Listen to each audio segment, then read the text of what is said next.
Listo. Pues vamos a ver el día de hoy, algunas otras formas de realizar productos de divulgación. Si recuerdan la semana pasada, lo último de lo que nos habló Bruce fue acerca de las ponencias de divulgación y de más o menos cómo transformar aquella ponencia o aquel PowerPoint que pues en general, digo, hoy en día las personas se están un poco más acostumbradas a utilizar Canva, pero pues lo común es tener un PowerPoint, ¿no? Con la presentación y cómo justamente Bruce nos platicó sobre cómo transformar más o menos esto que ya tenemos a una parte pues más divulgativa, ¿no? Pero el día de hoy vamos a empezar a ver lo que es la edición de video y posteriormente vamos a revisar las infografías. Entonces, antes de comenzar, justamente quiero empezar hablando de uno de los productos de divulgación que ya nos enviaron y que justamente está en formato de video. Entonces, antes que nada, Luis, me gustaría saber un poco acerca de cómo hiciste la edición de tu video y en qué programa o qué fueron los elementos que utilizaste. Claro, buenas tardes a todos. Este, yo realmente, para mí es más fácil usar el PowerPoint. Sin embargo, cuando utilizo la grabación de PowerPoint, tiene muchos errores. A veces se traba, no lleva continuidad, etcétera, etcétera, etcétera. Entonces, yo realmente lo que hago es pongo una presentación de PowerPoint con animaciones y después, a través del Zoom, yo grabo mi pantalla y yo ahí en la misma grabación le voy poniendo audio. Sin embargo, algo que me hubiera gustado hacer, pero por tiempo, porque eso sí me lleva mucho, mucho, mucho tiempo, es que yo puedo utilizar la plataforma de Reaper, que es para sonidos musicales, y eso para distorsionar las voces y darles pues un poquito más de realidad a los niños y adultos, ¿no? Estos personajes que iban ahí. Entonces, realmente utilicé PowerPoint y Zoom para grabar. Y ya si tengo que hacer alguna edición, pues ya bajo otro programa para irlo cortando y pegando y quitarlo de esa manera. Ese es el que para mí se me hace un poco más sencillo porque es el que más utilizo, pero sé que hay otros y no me he modernizado, soy honesto, ¿eh? Ok, no, no pasa nada. De hecho, justamente PowerPoint, a pesar de lo que les comentaba ahorita de que mucha gente ya migró a Canva para hacer presentaciones, realmente PowerPoint sigue siendo una herramienta que trata de seguir añadiendo cosas y una como la que tú acabas de mencionar, o sea, poder hacer una animación a través de PowerPoint y para que parezca un video es algo que muchas personas hacen y que sale muy bien. O sea, porque digo, una cosa es animar en la cuestión por ejemplo, antes se usaba Flash, Adobe Flash para hacer animaciones, ¿no? Hoy en día ya no existe ese software, pero para hacer algo que a lo mejor en Adobe Flash te tomaba pues varios tiempo, hablemos hasta una semana tal vez, en PowerPoint lo podías hacer en un par de días, ¿no? Entonces creo que sí sigue siendo una buena herramienta y justo quería saber porque algunas de las cosas que vi que hiciste en tu video siento que con otros programas pudieron haber sido un poco más tardadas, ¿no? Y eso me llamó la atención y quería saber, y bueno, ya nos dijiste que es con PowerPoint y sí, sin duda eso es algo que sirve mucho, ¿no? Dan, hay un programa que me gustaría, no sé si ustedes lo conozcan, me pudieran apoyar. Yo alguna vez se lo vi a algún estudiante, pero me dijo que costaba mucho, requería mucho tiempo. Es un programa en donde van haciendo la animación con dibujos, lo van dibujando y Ujú. aumentan la velocidad de ese dibujo, pero obviamente el ir dibujando representa que yo debo ser un buen dibujante y tengo que hacer un montón de animaciones o de dibujos y después en ese dibujo se va capturando diferentes tomas para después acelerarlo y ver el producto final. Pero me decían que se llevaban horas o incluso días para tener un fragmento de 1 o 2 minutos. Entonces, Ujú. no sé cómo lo hacen. Quedé en que me explicaran, pero creo que me vieron muy viejo y ya no me quisieron explicar mis alumnos. Ya, sí sé de cuál hablas, no recuerdo el nombre, pero sabes que muchos de estos programas se utilizan mucho en las tablets y algunos tienen que ver con el software de iOS. Entonces, No, no me acuerdo cómo se llaman, pero sí, igual lo podemos buscar porque, digo, esto obviamente no es lo recomendable, digamos, políticamente hablando o correcto, pero pues se puede conseguir, ¿no? Un parche de esos para que no te cueste tanto dinero. Pero sí, definitivamente, esto que mencionas, digo, la animación tradicional que es en papel, pues es otro tema, pero hoy en día las cuestiones digitales creo que sí ayudan bastante para poder hacer un análogo a esa animación tradicional y lo facilita bastante. Ahorita de lo que les voy a hablar del video, más o menos voy a tocar un poco esa parte, pero la verdad es que como tampoco tengo expertise en eso, solamente les puedo recomendar cosas y eso ya es ahondar en otro tema mucho más profundo, ¿no? Pero sí. Sin duda, pues son buenas herramientas y te digo, lo que tú hiciste me pareció bastante bueno y qué bueno que lo hiciste con las herramientas de fácil acceso, porque también esa es otra, ¿no? O sea, encontrar una herramienta que no te vaya a costar mucho o que no sea tan complicada de utilizar, ¿no? Entonces, a ver, déjenme nada más les comparto la pantalla para ir entrando a esta parte. Mm, estamos. Está. Ahora sí. Bueno, todavía no ven mi pantalla. Ahora sí ya la ven. Entonces, de nuevo, entrando o siguiendo con esta parte de herramientas que nos ayudan a generar productos de divulgación, está el video, que es uno de los más utilizados, donde se ha ido diversificando también, y esto tiene mucho que ver con cómo se ha generado y cómo ha cambiado el contenido en Internet respecto a los videos que se mueven de manera general, ¿no? O sea, recuerden que yo les había comentado que algo bien importante para que también la divulgación pueda tener éxito es que tomemos cosas de lo que se hace en los otros mundos que no es divulgación, ¿no?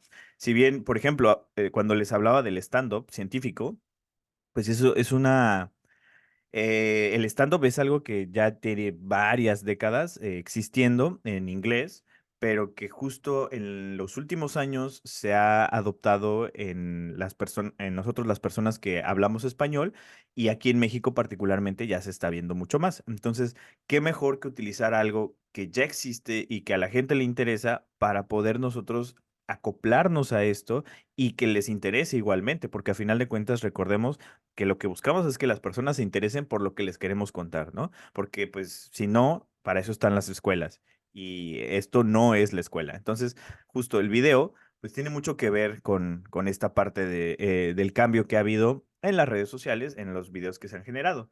Entonces, de manera muy general, yo les quiero compartir como algunos pasos para generar un video, ¿no? Para estructurar cómo hacer un video, porque también ha habido muchas personas que preguntan, oye, es que sabes que la verdad es que tengo muchas ganas de aventarme a hacer videos, pero no sé ni cómo empezar, ni qué es lo que debe de llevar, ni qué sí y qué no.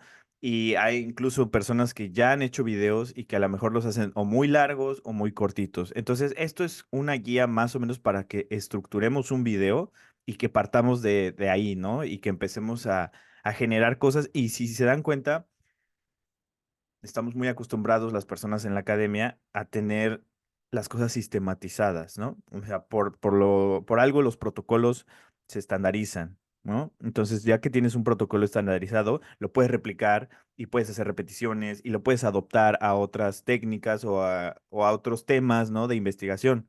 Entonces, aquí lo que podemos hacer es como que tener esta estructura general de cómo generar un video y ya conforme los temas que vayamos pensando, la podemos adoptar y seguir este esquema, ¿no? Entonces, de esto se trata esta parte y pues básicamente partiendo de lo que les estoy diciendo, ¿no? Tenemos que encontrar maneras de atrapar y empatizar con la audiencia. Eso, sin duda, es lo primero que tenemos que tomar en cuenta antes de siquiera pensar en el video. Entonces, ahora, cuatro puntos importantes para un buen video o para una estructura general de un video. El diseño, pensar en cómo lo queremos hacer, qué es lo que nos queremos, lo que nos vamos a imaginar de cómo sería el producto final. Desde ahí parte el diseño del video. Posteriormente, hacer un guión, un buen guión.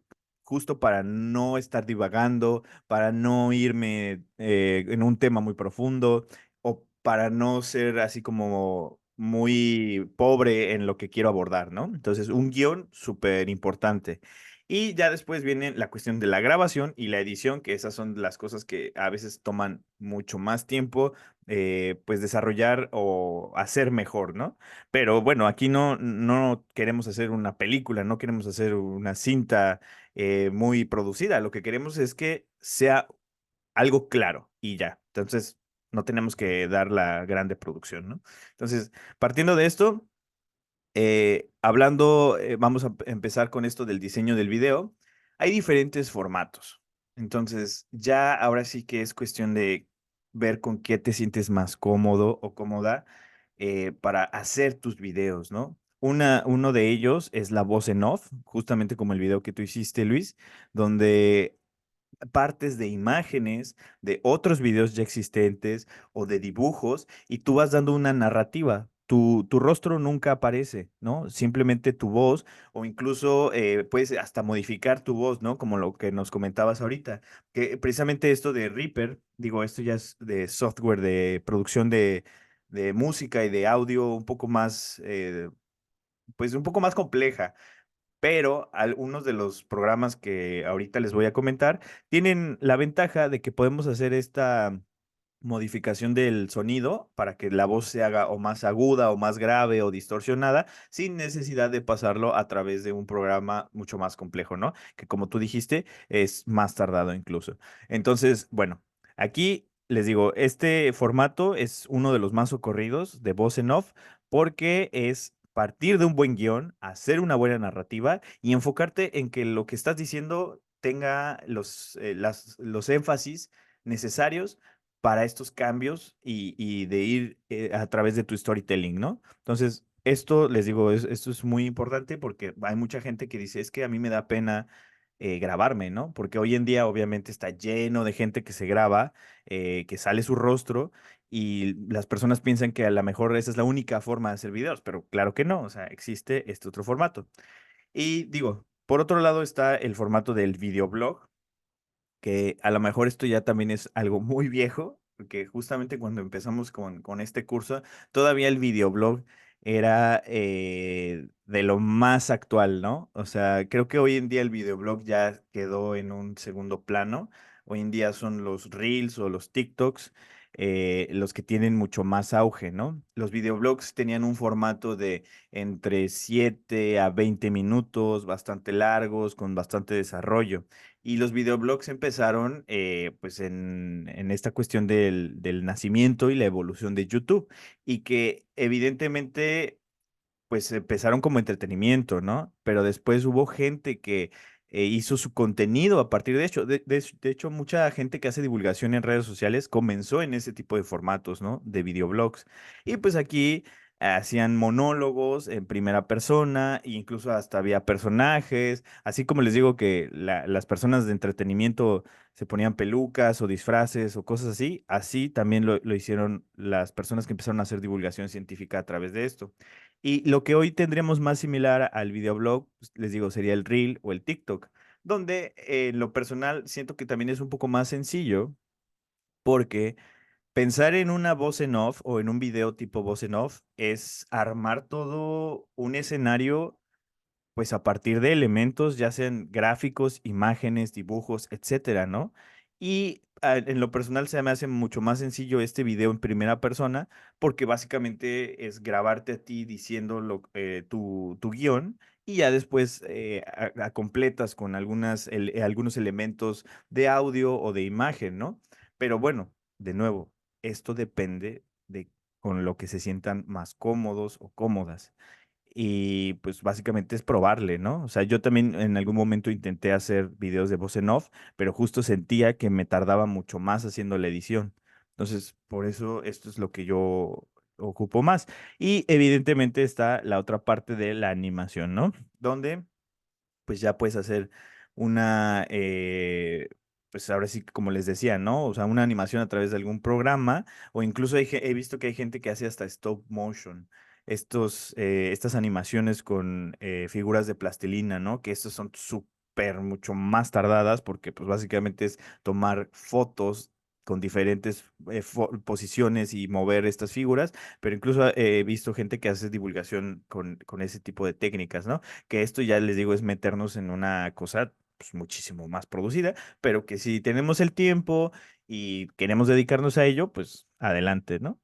Entonces, bueno, estos son como que los tres formatos generales y por eso les digo que ahorita, pues los videos que ya vi que enviaron, pues, por ejemplo, el de Luis es justamente es de voz en off y el tuyo, Frida, es de en primera persona, ¿no? Entonces, pues sí, ahí, aquí vamos a ver más o menos unas cosas y me gustaría que vieran justo con lo que ya hicieron, si algunas de estas cosas que les voy a comentar les hubieran servido para hacerlo de otra forma, ¿no? O sea, aquí quiero, por eso se los pedimos con antes de esta sesión, porque queremos ver qué es lo que ya tenían en mente y si empata o creen que encuentran algo diferente que pueda aportar a lo que hicieron, ¿no? Pero pues bueno, esto ahorita lo revisamos. Entonces ahora, al segundo punto que les decía, el guión. Esto súper importante y creo que esto tiene mucho sentido porque como ya estamos acostumbrados a hacer presentaciones o a dar una ponencia, ¿no? Ya sea en un seminario de grupo de laboratorio o en algún congreso, pues normalmente las personas hacemos guiones para ir siguiendo esta narrativa y que, porque nos ponen de que 10 minutos de ponencia y 5 de preguntas, ¿no? Entonces creo que estamos bastante familiarizados con esto. Pero bueno, ahora sí que de manera general es para hacer tu guión de un video, partimos de la idea. Que si se dan cuenta, esto tiene mucha similitud con lo que les dije la vez pasada de cómo generar un artículo de divulgación. Igualmente es partir de una idea y definir qué es lo que quieres comunicar, ¿no? O sea, defines tus conceptos para tener bien clara tu densidad conceptual y saber que no vas a poner muchas cosas que a lo mejor enrollen todo el mensaje que quieres decir y ser puntual, ¿no? Y después es cómo quiero comunicar esto, ¿no? O sea, de qué manera. Y esto tiene mucho que ver en si quiero que mi storytelling sea como esto que les decíamos de que genere un sentimiento de felicidad, que genere tristeza, o sea, a esto me refiero en cómo lo queremos comunicar, ¿no? Acuérdense que es importante apelar a las emociones para que la gente pueda ser atrapada por este contenido, ¿no? O sea, no nada más es decir las cosas, porque de nuevo, a nosotros que estudiamos esto, obviamente estábamos con muchas ansias de saber qué nos iba a decir el profesor o profesora. Y en las clases, aunque fuese la clase más difícil, pues ahí estábamos de que, a ver, dígame, no importa que no entienda porque quiero saber de esto. Pero las demás personas no tienen esa misma ímpetu. Por eso, y bueno, y por otras cosas, ¿no? Tal vez no están estudiando esta parte. Entonces, recuerden que es importante apelar a las emociones para generar empatía y que también quieran saber qué queremos decir, ¿no? Entonces, bueno, por ahí seguimos con esto y ay, perdón, armar la línea de cómo iría el video de manera mental o escrita con los puntos más importantes. Eso es muy, muy, muy importante tenerlo claro. ¿A qué me refiero con esto? Hace rato que yo les decía de que imagínense, o sea, en esto del diseño del video, a mí me sirve mucho visualizar cómo quiero que ya sea el video al final. O sea, cómo quiero imaginar ya como si el video estuviera listo y estarlo viendo en mi mente para decir, ah, ok, esto aquí puede ir así, puedo empezar con esta parte, después puedo hacer énfasis en este otro tema y resolver con esta otra parte y finalizar con esto, ¿no? O sea, 4 puntos dentro de la línea del video. Y eso es a lo que me refiero aquí, armar la línea de cómo iría el video de manera mental o escrita con esos puntos más importantes, ¿no? Entonces, eso nos ayuda a no irnos por otro lado, ¿no? A que sea paso tras paso tras paso y pum, y termino y cierro, ¿no? Porque si no, ocurre que pues, al tener bastante conocimiento de lo que estamos hablando, bien me puedo salir por una tangente y quién sabe cuándo regrese, ¿no? Incluso al momento de escribir el guión. Entonces, trazar puntos de corte para decir, así voy a llevar mi idea y finalizo con esto, ¿no? Y hacer links dentro del guión, súper importante, ¿no? De cómo voy a pasar de una cosa que estoy hablando a otra. Y estos links normalmente pueden ser las analogías, ¿no? De las que tanto hemos hablado. Si hacemos analogías de a qué nos referimos cuando vamos a hablar de un tema, dentro de la analogía puede estar algún otro elemento con el que podemos pasar al siguiente tema o al siguiente punto. Entonces ahí esto es importante porque si no, también se ve como si de repente estuvieras hablando de algo y cortas y te vas a otro tema y a veces queda como choqueante porque no entiendo por qué me estabas hablando de vacunas y de repente ya me estás hablando de inmunodeficiencia, ¿no? O sea, si bien para nosotros que sabemos y conocemos tiene sentido, para quien no, tal vez va a ser como choqueante y, ay, ya no sé de qué me estás hablando, ¿no? Entonces, por eso la importancia de hacer un link entre lo que estamos diciendo y que todo tenga sentido, ¿no? En los artículos de divulgación es muy común que dividen en secciones o en subtemas, subtítulos, y de repente están hablando de una enfermedad en general y después se saltan a, no sé, a otras enfermedades que ya no son la principal y sí se parecen, pero en ningún momento dieron ese paso para decir que iban a hablar de esta otra cosa, ¿no? Entonces, que todo tenga sentido y que tenga coherencia para alguien que no tiene conocimiento del tema es importante y por eso lo de los links dentro de nuestro guión, ¿ok? Ahora, bueno, antes de pasar a la grabación, ¿hasta aquí tienen dudas sobre la cuestión del diseño del video o el guión o cómo generar un guión? ¿Alguna duda? ¿No? ¿Todo bien? Va. Ahora sí, en la grabación, pues aquí ya depende igualmente de qué es lo que, con los elementos que cuentas, ¿no? Porque, pues obviamente no vamos a comprar cosas para hacer divulgación, porque normalmente la divulgación que no es nuestra carrera principal, pues no es remunerada, ¿no? Entonces, a menos que alguien quiera decir, pues a mí no me importa y a lo mejor me sobran algunos pesos y me compro una cámara o un micrófono, pues adelante, se vale. Pero estamos en el entendido de que si la divulgación científica no es nuestra profesión, pues va a ser difícil, ¿no? Como que comprar cosas específicamente para esto.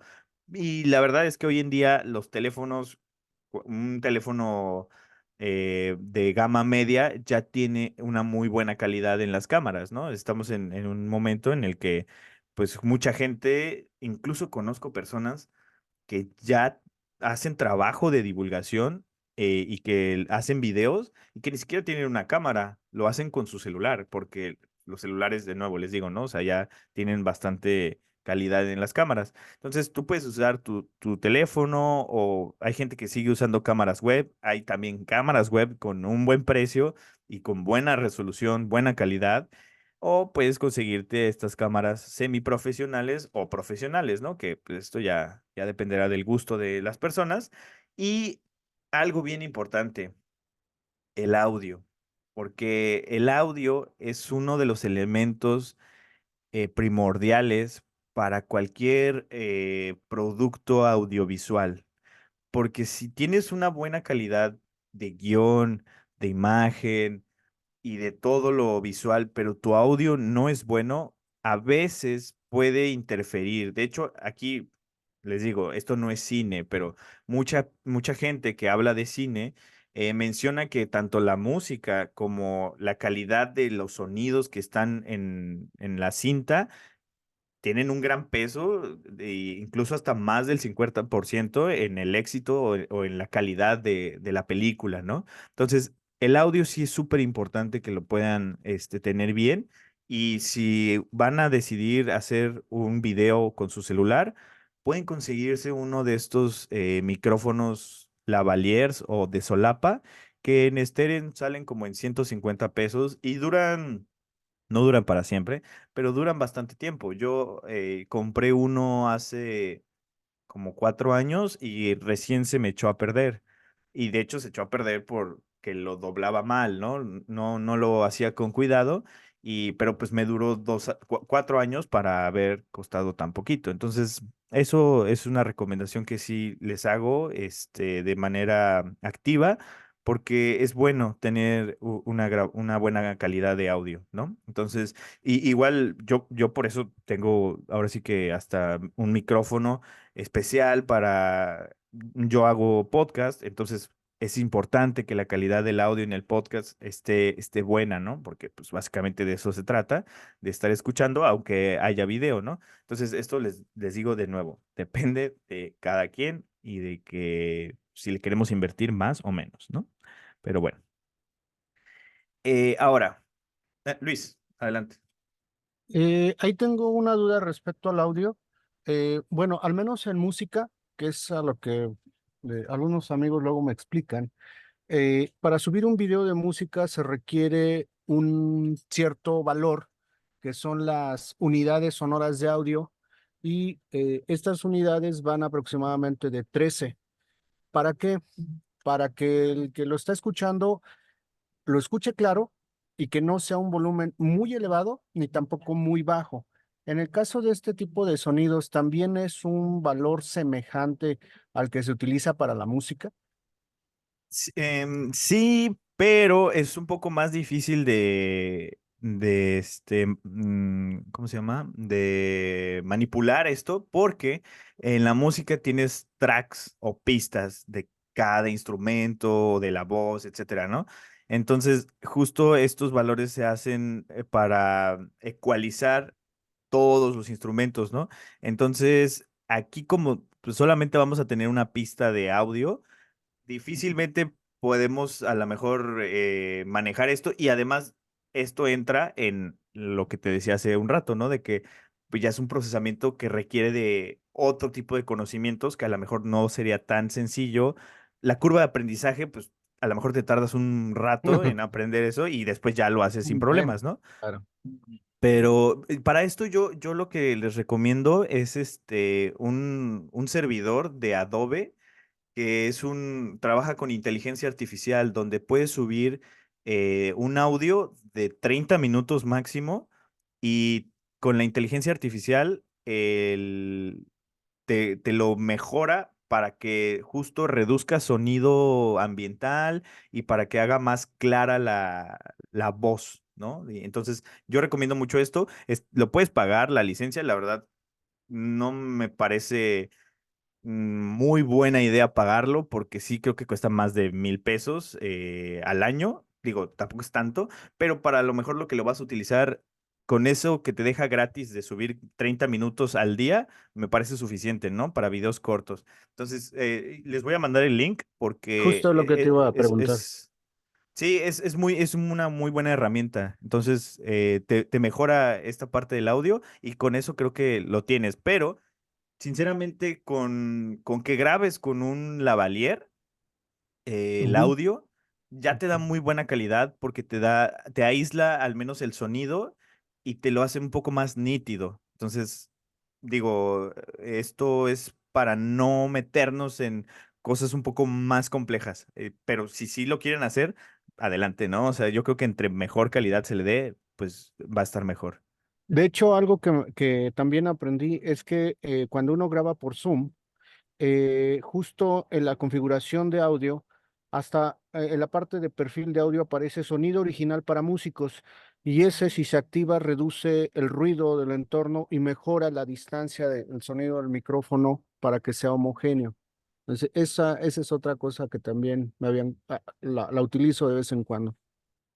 Sí, sí, sí. Y esto, fíjate que esto queda muy bien para las ponencias. Ven que Bruce les hablaba la semana pasada de que puedes dar una ponencia y grabarla con el Zoom. Eso sirve mucho.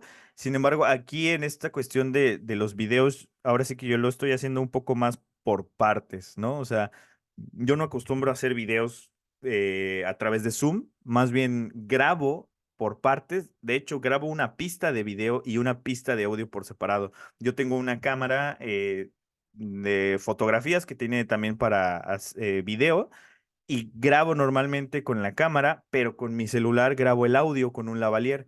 Y entonces esto es a lo que les pongo aquí, que puedo tener las dos pistas, porque la cámara también me va a grabar el audio, pero eventualmente en el programa de edición de video yo elimino el video, el audio que me grabó la cámara y me quedo con el audio del celular, que es mucho más nítido y mucho más claro. Entonces, para esto se hace esta cuestión que les pongo aquí del ejemplo, donde emparejas las dos pistas y para esto normalmente, no sé si se acuerden o no se hayan visto, seguramente sí, ven que cuando en alguna serie o en alguna película se muestra que se va a grabar una película, sale una claqueta con información de toma tal y de qué es la toma y hace clac.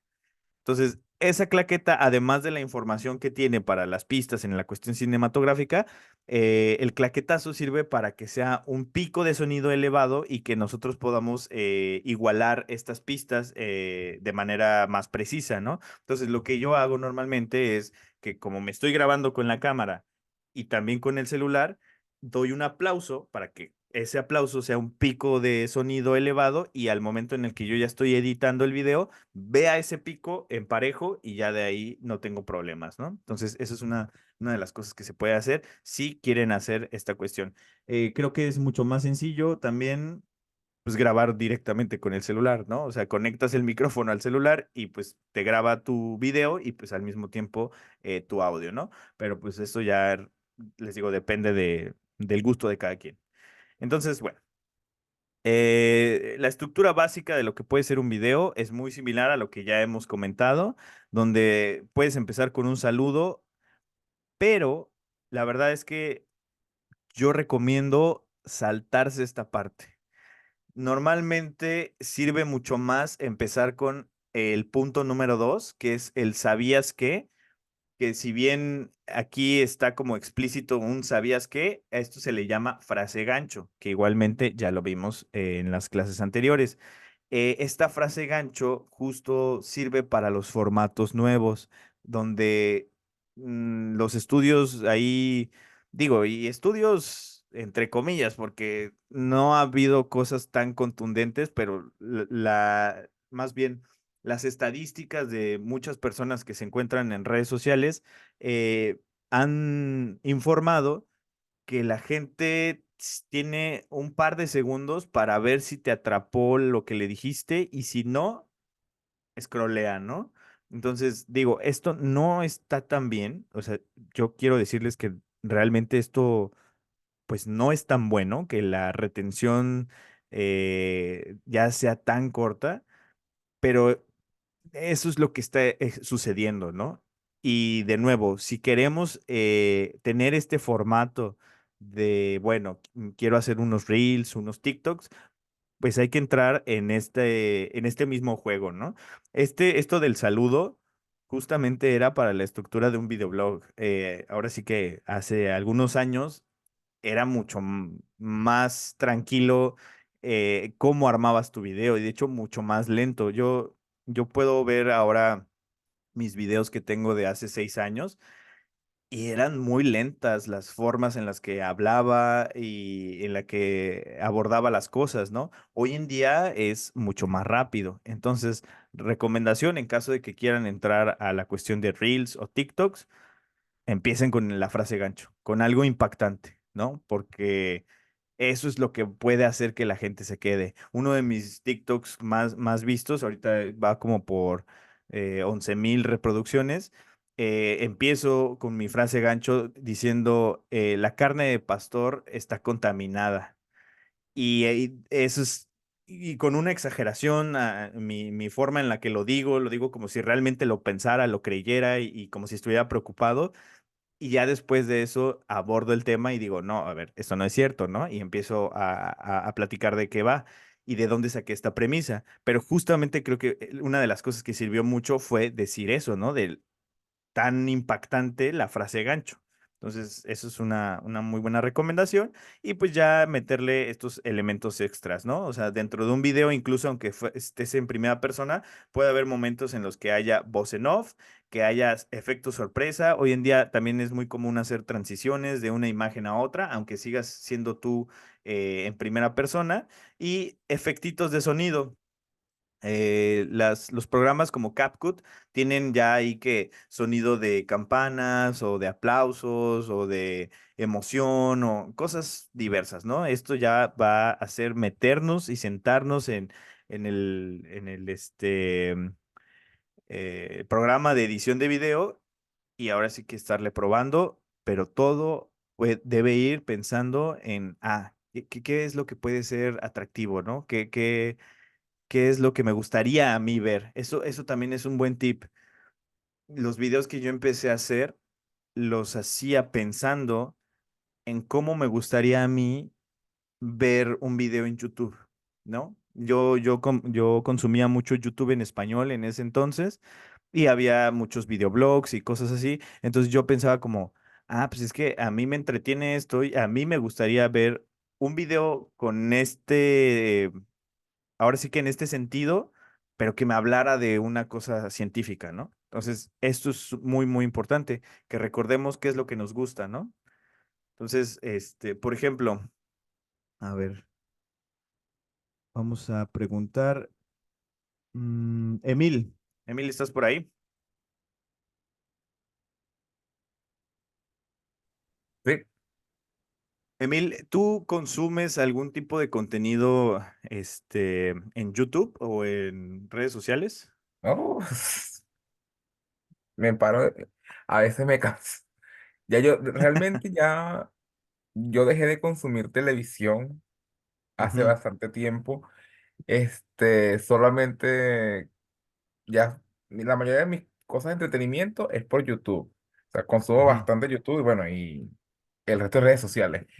Pero sí, yo consumo mucho y tengo, digamos, categorías de divulgación de contenido, digamos, ajeno a la ciencia, y digo, varias cosas. Ok, y algo que no tenga que ver ni con divulgación ni con ciencia, ¿qué sería algo que tú dices? Es que a mí me gusta mucho, ¿no? O sea, por ejemplo, a mí me gusta ver mucho gameplays, ¿no? Personas que están jugando un videojuego y que hacen reacciones con el videojuego, ¿no? A mí me da risa eso. Y algo así, como, ¿qué sería lo que tú consumes? Bueno, eso es una de las cosas que más consumo. A mí me encantan mucho los videojuegos, pero últimamente, estudiando y todo eso, me queda poco tiempo, pero veo gente jugando. Sí, sí, Entonces, sí. bueno, es interesante, ¿no? Pero no, otra cosa que sí consumo, digamos, alejando de todo eso, es podcast. Ujú, Y las remedios de cultura general, ¿no? O sea, este, de cosas en general como, bueno, de películas, series, comentándolas, describiéndolas. Pero sobre todo el punto de análisis, no que la serie es muy buena, no, sino de en nivel de producción, ¿no? De que cómo actuaron las personas, cómo actuaron los personajes, ujú. qué quiere decir esto en el guión. Ese tipo de cosas son las que más me interesan. Ya. Y es que justo a eso me refiero, ¿no? O sea, yo, por ejemplo, en algún momento intenté hacer también gameplays y tratar de dar datos, ¿no? Acerca de lo que estaba jugando, ¿no? O sea, en algún momento jugué algo que se llama Agario, que es como un juego ahí en línea donde eres como un círculo que yo creo que asemeja como a alguna bacteria o algo así y vas comiendo a las otras personas que están ahí, Ujú. ¿no? Y hay una versión que es como con una lombriz y que igual hace lo mismo, ¿no? Pero bueno, entonces a mí como me gusta mucho este contenido de gameplays, pues en algún momento pensé hacer algo similar. Después me di cuenta que era mucho más difícil hacer eso y lo dejé de hacer. Pero pues básicamente a eso me refiero, a que pensemos en lo que nos gusta ver y que digamos, ¿cómo podría hacer yo algo que se parezca y que sea igual de entretenido o a lo mejor similar, pero que yo le pueda meter ahí la divulgación científica, ¿no? Entonces, eso es algo que también sirve mucho para agarrar un punto de partida, ¿no? Entonces, pues ahí Sí, les de dejo. hecho, un comentario, ¿no? Yo por lo menos para mis clases, ¿no? Sobre todo en época de pandemia, que había acá clases virtuales y todo eso, yo trataba y me inspiré en eso. Y justamente en los gameplays, bueno, le voy a hacer un tutorial, o sea, una forma de yo utilizando un programa, un software para la carrera, ¿no? Para genética o en estadística.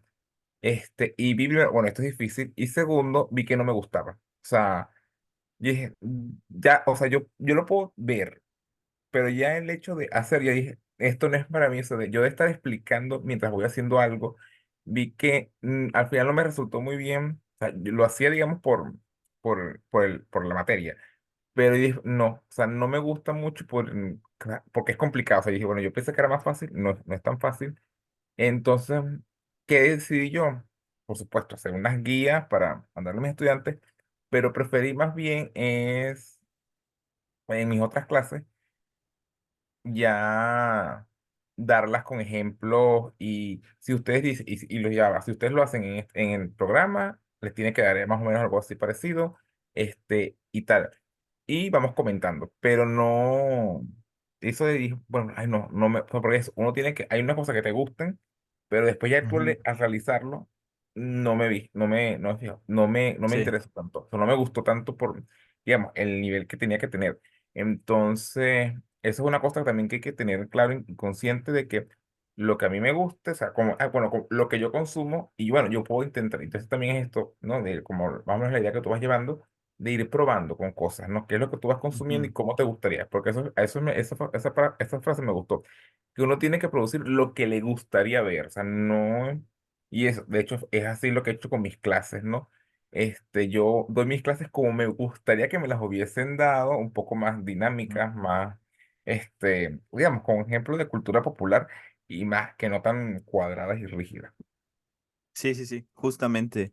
Y, ah, perdón, ya para cerrar esta parte, les voy a mostrar un poco de un ejemplo de un video que la verdad estuvo bien acertado en su momento, donde hicimos como una parodia o algo así, o sea, tomamos el formato de un youtuber muy conocido que se llama Dross Rotzank y a partir de un tema que se estaba hablando en ese momento, pues hicimos algo semejante, ¿no? Donde dimos 7 puntos al respecto de ese tema y pues ya, o sea, lo hicimos básicamente con el mismo formato, con el mismo tipo de ambientación que este youtuber, ¿no? Entonces, el tema trata sobre, no sé si ustedes lo hayan visto en su momento, que hubo una marca de agua que hicieron unas personas ahí famosas, tanto influencers como artistas, y pues juraban que era la mejor agua del mundo, ¿no? Entonces, justo partimos de esa idea y hablamos al respecto, ¿no? Entonces, quiero aquí ponerles esto. Déjenme, aquí está.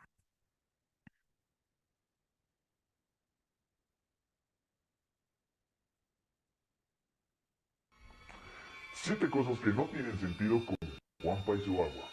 Número 7. Todo comenzó con Zac Efron. Un día, con toda la intención de apagar mi cabeza un ratito y ver Netflix para relajarme, encontré con un documental de este brother y provocó todo lo contrario. Se inspiró en una serie documental que habla sobre diversos problemas acerca de las cosas que consumimos. Y sí, tenemos un problema con el agua. Sin embargo, este no es el que estemos bebiendo la peor agua. Justo en estos momentos estamos viviendo el comienzo de lo que será una crisis mundial respecto a la disponibilidad del agua para uso y consumo humano, y que obviamente terminará afectando a todo el planeta. Número 6. Y es que el agua purificada, la que tomamos casi todo el día, es la peor agua potable que existe. ¿What? Pero si es pura. La gran mayoría de agua potable en México es purificada. El agua embotellada es lo peor. Y bueno, él termina embotellando agua. Sí, el agua embotellada está mal, pero no porque sea tratada y no venga directamente de un manantial, sino por el consumo de plásticos de un solo uso, que sí es un grave problema de contaminación, el cual él perpetúa con su marca. No menciona si es sostenible, de dónde obtiene sus botellas y qué impacto tendrán todas esas botellas. Así que pues no, su marca no es una solución y de hecho empeora el problema ya existente. Juanpa se contradice constantemente en su video promocional del agua y trata de sensibilizarte sobre un problema que no existe. Número 5. Es extremadamente transparente y hermosa, como algo que no tiene absolutamente nada puede ser malo, pues justamente por eso, porque no tiene nada. Y el agua purificada o agua destilada es agua tratada mediante varios filtros en los cuales suele ser hervida, evaporada y condensada, eliminando todas las sustancias no deseadas como parásitos o cloro. En ese mismo proceso, además de eliminar parásitos, elimina también todos los minerales disueltos como calcio, magnesio y potasio que por naturaleza el agua tiene y tu cuerpo necesita. El agua tratada para consumo no es destilada. El agua destilada no nos da ningún beneficio. Se utiliza en laboratorios de química, física, biología e industrias para que las sales no dañen a las máquinas ni interfieran con los procesos. De manera natural, el agua tiene distintos minerales disueltos, los cuales le proveen de propiedades físico-químicas para que pueda reaccionar dentro de los sistemas bioquímicos. Cuando se realizan experimentos, es necesario tener el agua lo más pura posible, o sea, solo tener H2O. Pero esto es para que no interfiera con las reacciones, ya que los minerales pueden unirse fácilmente a otras moléculas que están implicadas en todos estos procesos. Se usa un proceso extremo de limpieza llamado ósmosis inversa, que le quita absolutamente todo para limpiarla. El problema es que también se llevan los minerales. Uno de los pasos que suceden durante la purificación del agua para consumo humano, y que es justamente lo que Juanpa menciona, es un proceso llamado ósmosis inversa. Y esto, de manera muy simple, es una superfiltración en donde al agua se le quitan ciertos componentes como microorganismos, virus, micropartículas y iones bivalentes. Y justo este es el punto a partir del cual Juanpa sostiene que la peor agua es la purificada. Dile que está pendejo.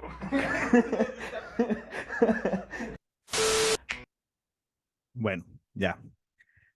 A eso me refería, ¿no? O sea, partir de algo súper común y les digo, creo que tuvo bastante éxito. Es uno de los videos más vistos en el canal porque es algo que la gente ya conoce. Muchas personas conocen el contenido de Dross Rotzank. Entonces, tomamos ese formato e hicimos un video a partir de esto, ¿no? Luis, adelante. Sí, cierto, se me había olvidado preguntarte otra cosa dentro de los videos. Por ejemplo, yo vi ahorita en el que tienes, que nos mostraste, pusiste, por ejemplo, Coca-Cola, pusiste algunos elementos. En el video que yo hice, yo utilicé GIF y algunas imágenes. Pero ¿hasta dónde se puede hacer videos de este estilo sin meterse en el aspecto de copyright? Que después digan, es que tú utilizaste mi marca, utilizaste mi producto y te voy a cobrar o te voy a censurar. YouTube lo tiene, que si pone uno una música de algo, a la hora que lo sube inmediatamente dice, usted no tiene el derecho o algo así, no lo puede subir. La música la tiene que quitar. Pero en el caso de las imágenes, ahí cómo se juega el papel, porque luego a veces uno lo quiere hacer de buena fe y termina uno, demandado.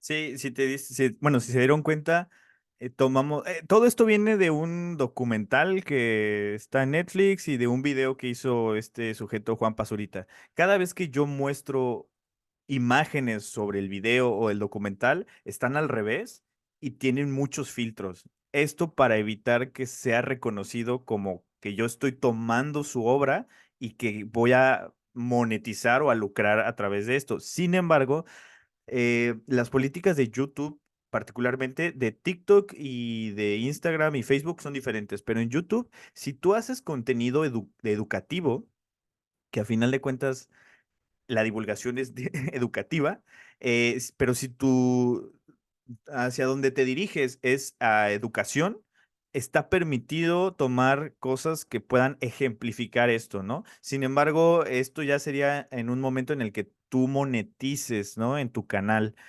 donde recibas dinero, porque justamente lo que sucede es que si encuentran contenido que le pertenece a alguien más, inmediatamente te dicen, el contenido que está aquí le pertenece a tal empresa y entonces una de dos. O te dicen, no te vamos a dar nada de dinero a ti y todo lo que monetice tu video va para esa empresa, o se difiere, ¿no? Así como tanto porcentaje va para ti, tanto porcentaje va para la empresa, y ahí ya son cuestiones un poco más burocráticas en las que tienes que intervenir, ¿no? Pero para evitar esto, lo que yo recomiendo es las imágenes o los videos distorsionarlas para que precisamente quede claro que no estás replicando la obra y que no quieres lucrar a través de la obra, sino que nada más lo estás tomando como una referencia o un ejemplo, ¿no? En otros videos también tengo uno de donde hablo de Jurassic Park. Cada vez que pongo una escena de la película de Jurassic Park, pongo los créditos ahí abajo, ¿no? Aparece una línea que dice, esto pertenece a Universal Pictures y nada más, ¿no? Entonces, eso es lo que se puede hacer. Vale. Sí, bueno, igual ahora sí que para complementar lo que estaba diciendo Dan, YouTube te deja poner, por ejemplo, pedazos o fragmentos de si duran 3 a 5 segundos, no importa si es un fragmento de una película, no importa de lo que sea. Sobre todo ya al momento de que estás monetizando, si lo haces en ese periodo o lapso de tiempo, no pasa nada. Igual también con imágenes de la marca o así. Si son imágenes de la marca, pues realmente la marca tendría que al final de cuentas como meter, digamos que a su bufete de abogados, ¿no? Pero a veces si no es como un problema para ellos, pues a veces es como, "Meh, no pasa nada, ¿no?" Ujú. Pero, Ah, pero como tal, sí, con que pongas un video de una película o algo durante 5 segundos, no pasa nada. antes eran 10 el máximo, pero sí, ahorita ya bajó, ¿verdad? Ujú.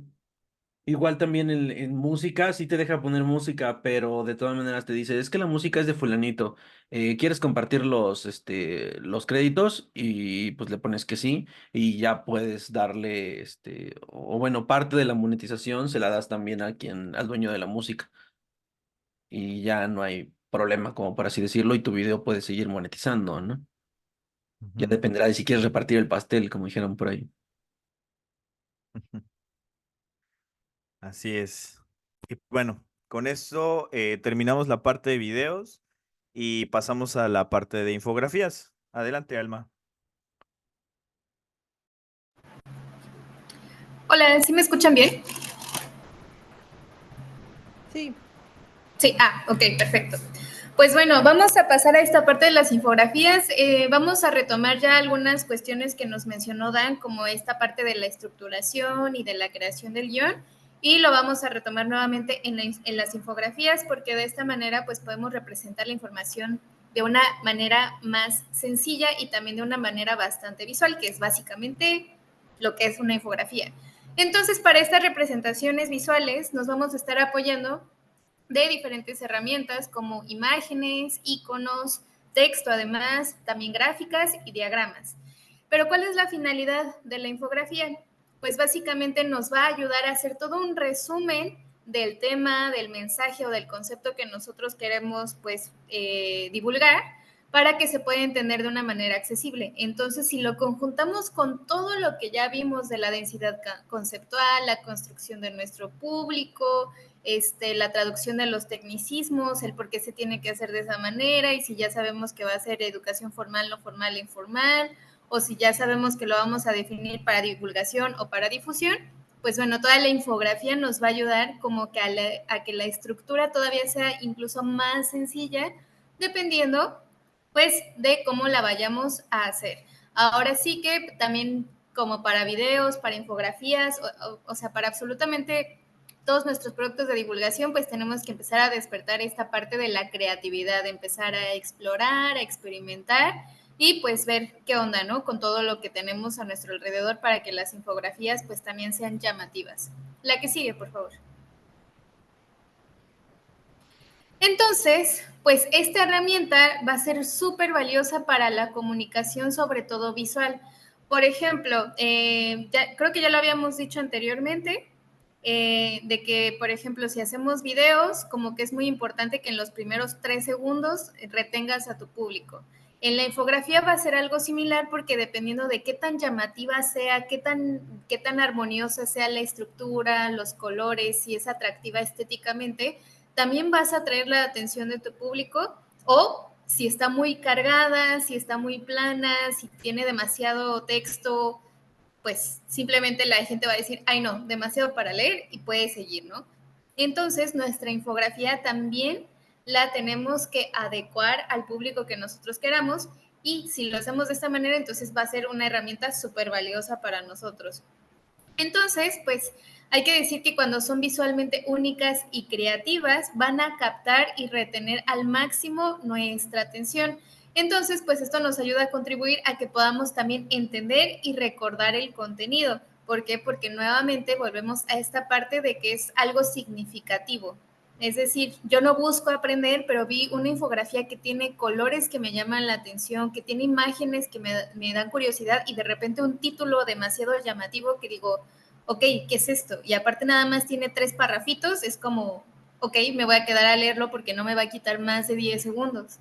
Lo lees Y si es un tema de tu interés, entonces se te queda en la mente y puedes no recordar a la persona que lo hizo, pero vas a recordar el texto, ¿no? O básicamente el mensaje, que es lo que queremos en la divulgación.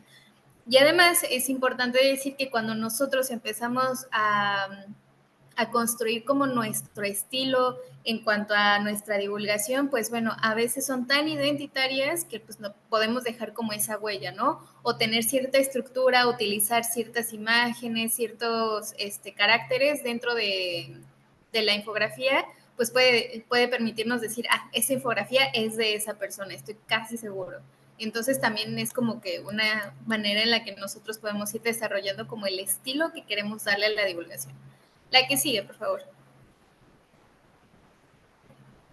Y bueno, de la infografía también van a existir muchísimos tipos que van a ser la estadística, la informativa, la línea de tiempo, la de proceso y la comparativa. Y pues básicamente cada una lo dice su nombre, ¿no? En estadística, obviamente vamos a estar hablando de estadísticas, no sé, de investigaciones, estadísticas del INEGI, por ejemplo, estadísticas científicas, estadísticas que te salieron en tu tesis o en tu programa de investigación.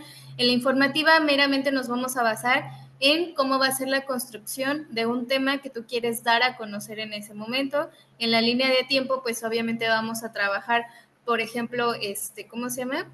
Si queremos hablar de mujeres en la ciencia, desde los 1900 hasta la actualidad, pues entonces vamos a utilizar esta estructura de línea de tiempo. De procesos, pues nos va a ayudar a que las personas puedan captar o puedan comprender, por ejemplo, cómo se llevan a cabo nuestras metodologías de investigación, si es algo que queremos, si es algo que tiene que ver con nuestro mensaje, ¿no? Por ejemplo, si alguien dice, yo quiero que las personas sepan cómo se datan, ¿no? Los fósiles para saber qué edad tienen, pues entonces puedo hacer una infografía de proceso que me permita decirle a las personas cómo se lleva a cabo para saber que el hueso tiene X cantidad de años. Y la comparativa, pues obviamente que nos va a poner dos objetos, dos mensajes, dos procesos, incluso dos estadísticas, justamente para comparar y ver pues cuáles son los pros o cuáles son los contras, o por qué deberías aceptar uno, por qué deberías aceptar al otro, etcétera, o simplemente pues proponerlo, ¿no? Y ponerlo sobre la mesa. Entonces, pues bueno, dependiendo obviamente de lo que nosotros queramos decir, podemos basarnos en estos tipos y decir, pues a mí me conviene hacer una estadística o una informativa o una comparativa. La que sigue, de favor. Y pues bueno, vamos a empezar a analizar un poquito más las infografías que tengo el día de hoy para ustedes. Por ejemplo, esta me gusta muchísimo porque me parece que la estructura es bastante sencilla y se nota luego. Por ejemplo, nosotros en las infografías también necesitamos de esa estructura básica que va a ser el título, obviamente una introducción, el desarrollo de tu tema o del mensaje y obviamente tu conclusión. Pero recuerden que es como si estuviéramos haciendo los resúmenes o el abstract de nuestros papers, de la tesis o de cualquier otro artículo que escribamos. Entonces, pues es necesario resumir la información lo más que se pueda y volvemos a jugar con la densidad conceptual. Por eso es muy importante que siempre lo tengan en mente cuando están escribiendo y cuando tienen esas estructuras y las empiezan a desarrollar. Entonces, la que sigue, por favor. Básicamente, aquí ya marqué con unos numeritos, pues, cuál va a ser cada parte, ¿no? Por ejemplo, el título, ¿existe vida extraterrestre? Este es un tema, digamos, como controversial y pues muchas personas en cuanto ven existe vida extraterrestre no saben si va a hablar de ciencia ficción, de películas, lo que sea. Es como, wow, estamos hablando de algo que no se ve educativo, me quedo. ¿Por qué? Porque me suena como a un dato curioso, más que a aprender algo, me suena a un dato curioso. Y aparte, tenemos los elementos que están apoyando a esta infografía. ¿Qué me hace pensar que no necesariamente es académico el meme que está abajo? No me acuerdo cómo se llama este señor, pero fue muy famoso y se hizo un meme bastante viral, y entonces todo el mundo lo reconoce. Y entonces el hecho de que se apoye de esta imagen también le quita ese peso académico y lo hace más sencillo, más accesible y la gente se identifica. y dice, ok, yo conozco a este del canal de History Channel o lo conozco de los memes y me están hablando de extraterrestres, me quedo. Entonces, eso, incluso la estrategia de tener el título de un color como más resaltado y luego el meme es justamente esa parte en tus 3 segundos en el que la gente dice, sí, me quedo a leerlo un poquito más. Si incluso el meme estuviera en la parte de abajo y todos estos iconos que están en el número 3 de la hoja, la huella, el planeta y todo eso, estuviera arriba, luego te hace pensar así como de, no sé, eso se ve muy cientificoso, se ve muy pesado, probablemente no. Y entonces ahí quitas a tu público potencial, ¿no? Lo reduces todavía más. Entonces la estructura, incluso en cómo lo acomodaron, súper bien. Y ahora, vamos con la introducción. Frida, ¿nos puedes ayudar a leer la introducción, de favor? Sí, sí se me escucha, ¿verdad? Sí. Más allá de la ciencia ficción, existe una disciplina científica encargada de estudiar el origen, la evolución y la distribución de vida en el universo. Gracias. Ahora, luego, en otras ocasiones hemos dicho, ¿no? Que no inicies como con datos tan duros, pero en este caso estamos hablando de una infografía que nos quiere hablar sobre la astrobiología, que incluso lo remarca en mayúsculas de manera grande y como que en medio de la infografía. Entonces, te quiere hablar de una disciplina tal cual. Entonces, nuevamente, dependiendo de nuestro mensaje y la herramienta que queramos ocupar, va a depender si queremos entrar luego con un dato duro o no podemos y tenemos chance todavía de alargarnos más. En este caso, luego te está diciendo, no vamos a hablar de ciencia ficción. ¿Por qué? Porque ya lo estoy cerrando en este momento. Pero sí te voy a hablar de algo científico que estudia la evolución y la distribución de la vida en el universo. Y como es un párrafo bastante corto, no lo sientes pesado y luego te lleva a ¿qué? La astrobiología. Y nuevamente lo asocias con el meme y abajo nos dice luego, busca planetas habitables a partir de una perspectiva biológica. Entonces, es información tan concisa que aunque sí de repente empiezas con un dato duro, no lo sientes mucho porque son párrafos muy pequeños. Y después nos vamos al número 3, que dice que aunque somos distintos en apariencia, todos los seres vivos requerimos de nutrientes y ciertas condiciones ambientales. Entonces se dan cuenta de que nos está llevando desde un punto A un punto B y del punto B al punto C. No se siente que nos está llevando del punto A de repente al punto F y que como que se saltó muchas cosas. Te está llevando como de la manita a través de toda la infografía. Y luego tenemos como la conclusión. Por ello, la astrobiología rastrea la presencia de carbono, agua líquida y una atmósfera. Y todavía incluso te deja parte como para otra conclusión que justamente está en la parte de abajo, que nos dice, surge de la astronomía, física, biología, química, geología, matemáticas e informática. Si se dan cuenta, ese párrafo está muy perdido, entonces es como para la gente que sí la llevó del punto A, B, C, D, E y F a recorrer toda la infografía, pues así como de, ok, ya ahora entiendo que la astrobiología se basa en todas estas ciencias, pero si la persona como que ya se aburrió y dijo, yo ya entendí qué es la astrobiología, realmente no es necesario ese último párrafo. Entonces ahí juegan justamente con la densidad conceptual, pero todavía juegan también con esa estructura de primero quiero darle el dato duro de qué es la astrobiología y para qué sirve, y al final ya será como más voluntario si quieren saber en qué se basa la astrobiología, y si no lo leen, no importa. ¿Por qué? Porque ya saben lo que es. Entonces, pues de esta manera nosotros también podemos jugar, al menos en la infografía. En los videos, pues obviamente la estructura tienes que jugarle un poquito más, tienes que hacer que tu retención siempre se vea lineal, porque si de repente se ve como un pico y de repente baja, pues quiere decir que tuviste un buen inicio, pero en medio ya no. Entonces, en la infografía todavía tenemos chance de jugar un poquito con que se vea lineal, de repente baje y vuelva a subir, dependiendo las herramientas que estamos utilizando. Ahora, pues, en la parte de hasta abajo vamos a ver que es de la Dirección General de Divulgación Científica de la UNAM y que está en la parte de sus redes sociales. Esto es muy importante porque si se dan cuenta, la estructura, a pesar de que viene de una institución y de la academia, es muy flexible. Entonces, sí le da como esa identidad, sí tienen la marca institucional, pero les permite esa flexibilidad en cuanto a la creatividad y por lo tanto tienen su sello, tienen sus redes, sus logos, pero pues te permiten jugar con el lenguaje, con los memes, con las herramientas, con los colores. Entonces, pues para nosotros o para ustedes también va a ser importante que siempre dejen ese espacio como para decir quién lo hizo. Y de hecho hay otras infografías, por ejemplo, no sé si han visto las de Pictoline, les recomiendo que entren a la página de Pictoline porque son infografías muy buenas, que siempre hasta abajo dejan un cachitito, una línea que dice fuentes.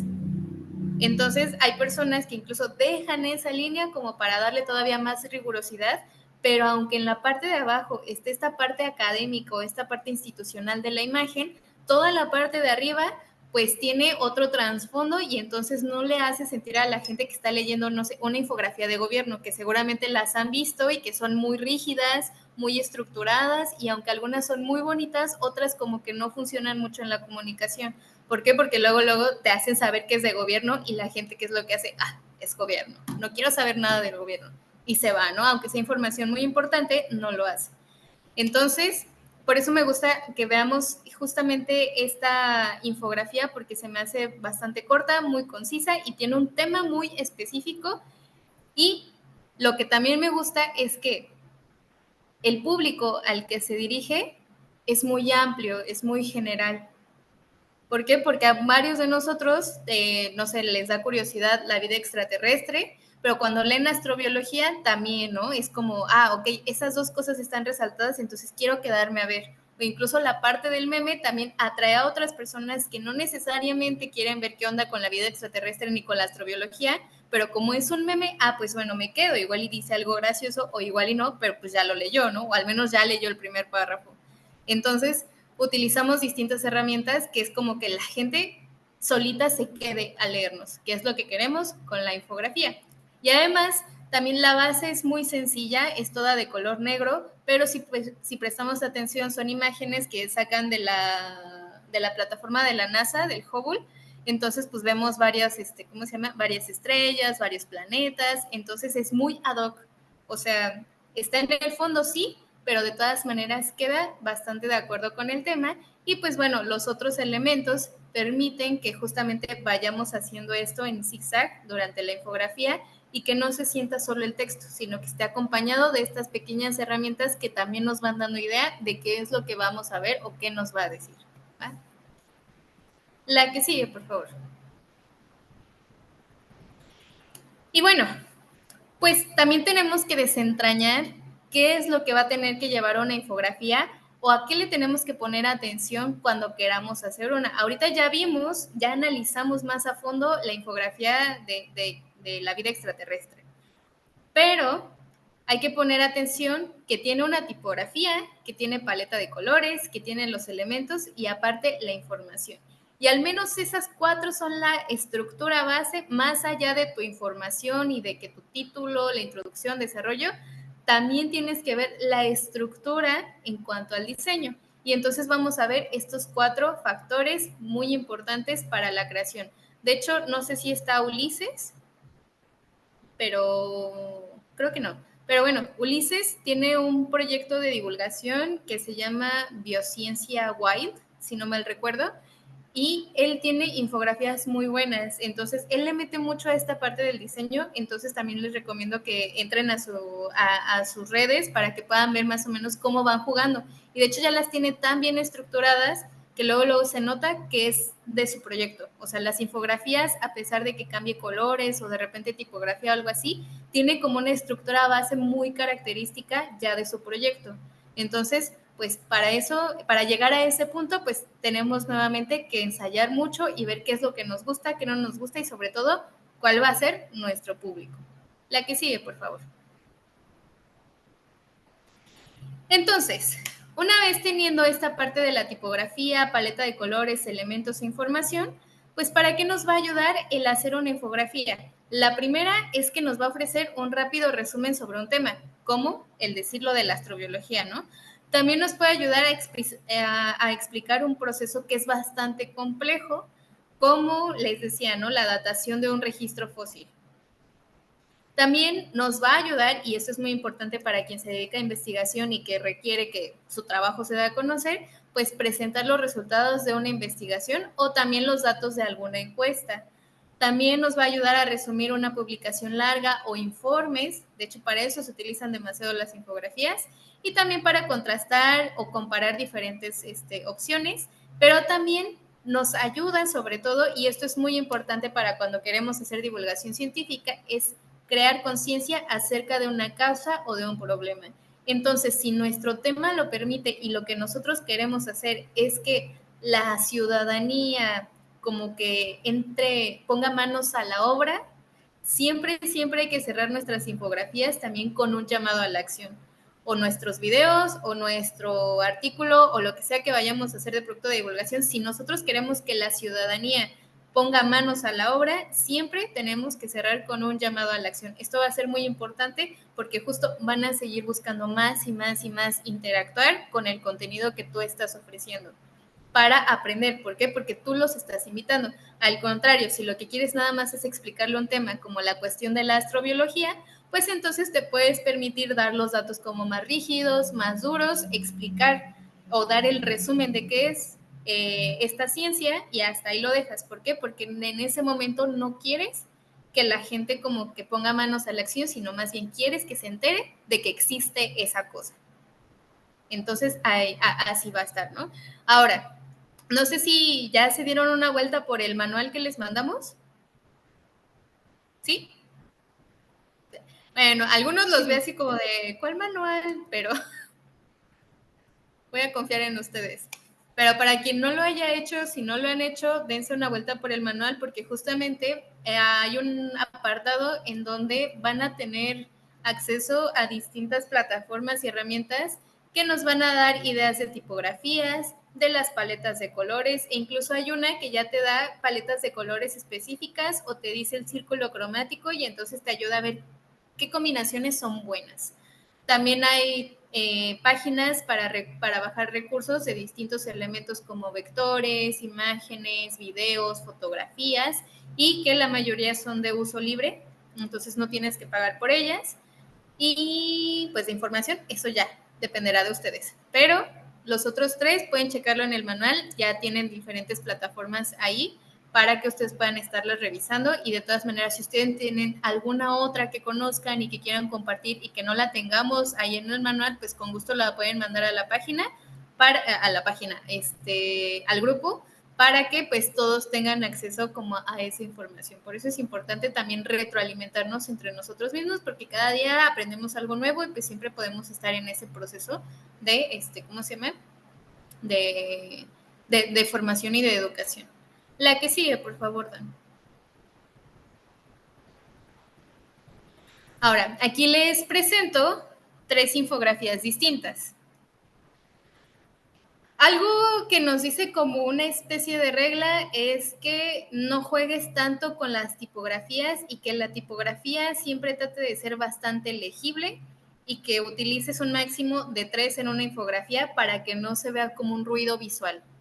A menos que de verdad tengas muy buena como experiencia e intuición en el diseño, puede que empieces a jugar con más, pero lo recomendable es no ocupar más de 3, a menos que sea para elementos muy significativos o muy identitarios en ese momento. Entonces, por ejemplo, aquí les estoy poniendo distintas infografías. A ver, Emil, ¿me puedes decir qué tipo de infografía sería la primera?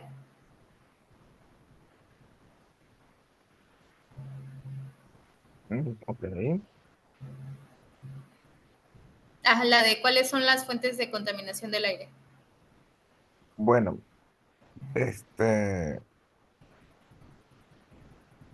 bueno, la primera es una infografía nada más eh, de información y que tú nada más veas los conceptos, o sea, las palabras, ni siquiera los conceptos. Porque, claro, como dices tú, es como de una organización, es bastante rígida, bastante cuadrada. O sea, es una lista pero bastante bien hecha, ¿no? O sea, quiero saber cuáles son las fuentes de contaminación del aire, te hago una lista bien bonita, y es de la OMS, por lo que veo aquí, ¿no? Si yo creo que sí, OMS.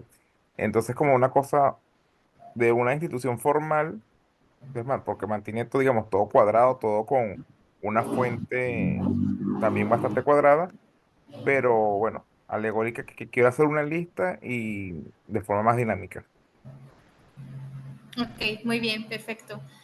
Justo, como Emil nos comenta, es una infografía informativa y lo importante es, en la parte del título, primero lo resalta, ¿no? Con color rojo, porque estamos hablando de un tema como perjudicial para todos, pero no es un rojo de peligro, sino es un rojo como nada más para resaltarlo. Entonces se dan cuenta incluso de la importancia del uso de los colores. Es como, o sea, sí esto es algo que es perjudicial para todos, pero no te queremos alarmar porque esta no es una infografía para alarmarte, es una infografía para informarte. ¿Va? Entonces utilizan un rojo más sutil para resaltar el título y luego te dice cuáles son las fuentes de contaminación del aire. Entonces, pues tú sabes que al ser de un organismo ¿cómo se llama? Un organismo, una institución, sobre todo organismo mundial de la salud, pues bueno, sí van a tener como cierta estructura un poco más rígida, pero para contrastarlo, ¿de qué se ayudan? De toda la parte de su desarrollo. Por ejemplo, te da una breve introducción que dice, la contaminación del aire afecta a las zonas urbanas y rurales y está provocada por múltiples factores. Y ya, es lo único que te dice.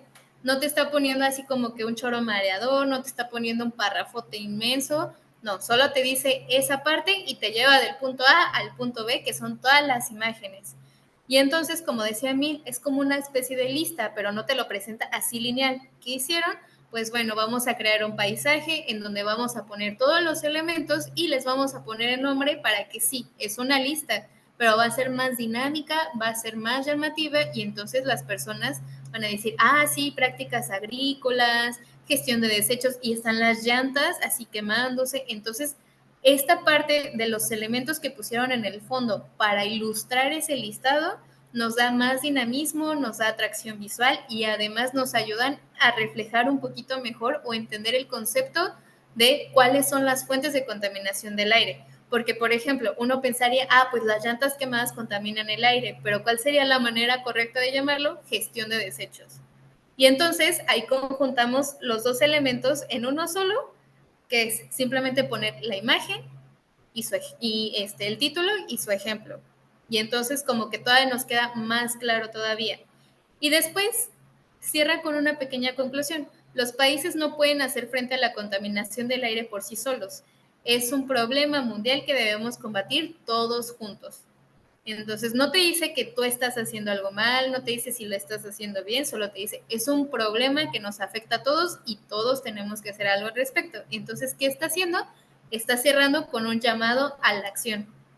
Entonces, aquí vemos una infografía que a mí también me parece que está muy bien pensada. Probablemente a mí personalmente no me agrada que sean tan institucionales, tan cuadradas, pero pues funciona, ¿no? Finalmente, aunque tenga esa estructura como por fuera, por dentro les permiten un poco de flexibilidad y te ilustra, entonces es llamativo. Si no lo es por el título, al menos lo va a hacer por los elementos que tenemos dentro. Ahora, a ver, Luis, ¿qué tipo de infografía sería la segunda? La segunda parece más una infografía de tipo comparativa. Ajá. Va en el sentido de que pregunta, me gusta el título, es muy corto, va directo al grano, ¿cuál es tu aroma favorito? Y entonces uno compara tres diferentes elementos, tierra mojada, libro viejo y café, y a la par va utilizando colores acorde a cada tipo de olor, es decir, tierra mojada usa azul, libro viejo amarillo y café, obviamente para el color, para el aroma de café. Sin embargo, algo que noté es que al menos libro y café utiliza los colores de fondo y resalta con otros colores la imagen. Sin embargo, para el de tierra mojada, utiliza el mismo color azul tanto para la imagen como para el fondo, entonces como que se pierde ahí un poco. Y además da la opción que con emojis, uno igual si esto está en red, uno le puede dar cuál es el que le agrada más y tener más interacción o hacerlo más interactivo en línea. Muy bien, muy bien. Esto es muy importante porque como la Dirección de Divulgación de la UNAM está haciendo un llamado a la acción, si se dan cuenta, este no es un llamado a la acción para activar como en pro o en contra de algún problema en específico, de alguna temática. Está llamando a la acción a la gente, pero a accionar en redes sociales. Ellos podrían simplemente no decir, no reaccionen con corazón o con me asombro o con me divierte, cuál te gusta. Ellos simplemente pueden colocar la imagen y la gente solita va a entender, como a mí me gusta el olor a tierra mojada, le voy a dar me encanta. Y como yo prefiero el olor del café, pues le voy a dar me divierte. Entonces, no es necesario para ellos decir, haz esto, ¿por qué? Porque la misma infografía te lo está diciendo. Y además está utilizando estos iconos que son muy identitarios de Facebook, que ya todo el mundo sabe cómo se utilizan y que además, aunque tiene una estructura muy, ¿cómo decirlo? Tiene como un diseño como más romántico, más tranquilo, más como bohemio. Con el hecho del uso de los emojis, como que las personas no lo sienten viejo, no lo sienten así como antiguos, sino al contrario es como, esto es romántico, ¿no? Vamos a ver qué está pasando y por qué tengo que elegir entre el corazón o el me divierte o el me asombra. Y solo por eso las personas se pueden quedar. Y además, aquí vemos otra cuestión. Estamos utilizando más de 3 tipografías. ¿Se dan cuenta? ¿Cuál es una tipografía? Aroma es otra tipografía, favorito es otra tipografía y evidentemente el sello de la Dirección General de Divulgación también es otra tipografía y encima, dentro de los textos, que son párrafos bastante pequeños, ellos se ayudan a poner en cursivas y en negritas palabras clave. Entonces, esto también nos va a ayudar muchísimo en una infografía para resaltar algo que queremos como que mostrar un poquito más o decirle a las personas de una manera indirecta, esta es la palabra importante. Entonces, pues, si se dan cuenta, en la tierra mojada preticor, dice, hueles la geosmina. Te lo marca en negro y ya después te lo dice que lo producen ciertas bacterias cuando las las gotas de lluvia golpean la superficie, ¿no? Entonces te explica ese proceso, pero de una manera muy concisa y muy corta. Y entonces luego te lleva al, ¿cuál es tu aroma favorito? Que es algo muy simple, una pregunta muy general, de repente decirte tierra mojada petricor y ya es el primer dato, ¿no? Yo no sabía que la tierra mojada, el olor se llama petricor. Y luego me dice que resulta que es por algo químico que se llama geosmina. Y encima todavía me explica cómo es que se libera ese olor y abajo me da como esta imagen como más nostálgica, justamente lo que decía Luis, ¿no? O sea, utiliza como colores más sombríos, más oscuros. ¿Por qué? Porque ese aroma siempre atrae como a la nostalgia. Entonces hace también uso de las emociones. O sea, todo tiene un trasfondo y por eso me gusta analizarlas. Y entonces, pues bueno, queda la primera. En la segunda, igual, te dice, luego, ¿cuál es la molécula o cuál es el elemento químico que está presente en ese aroma? Y en el tercero también te lo dice. Entonces se dan cuenta, más allá de en realidad saber de que le interesa a la dirección de divulgación cuál es el aroma favorito de las personas, la cuestión es, la química está en tu vida diaria y conoce cuáles son esas moléculas. Entonces es un concepto con el que jugaron, lo transformaron, utilizaron elementos muy bohemios, muy románticos, pero también elementos actuales para hacer un llamado a la acción. Un llamado a la acción que nos va a ayudar a que mi infografía tenga más alcance y entonces llega a más personas. ¿Por qué? Porque la química está en todos lados. Y ese es el mensaje, la química está en todos lados. Así es. Y bueno, ahora vamos a analizar la tercera. A ver. ¿Quién será? Frida.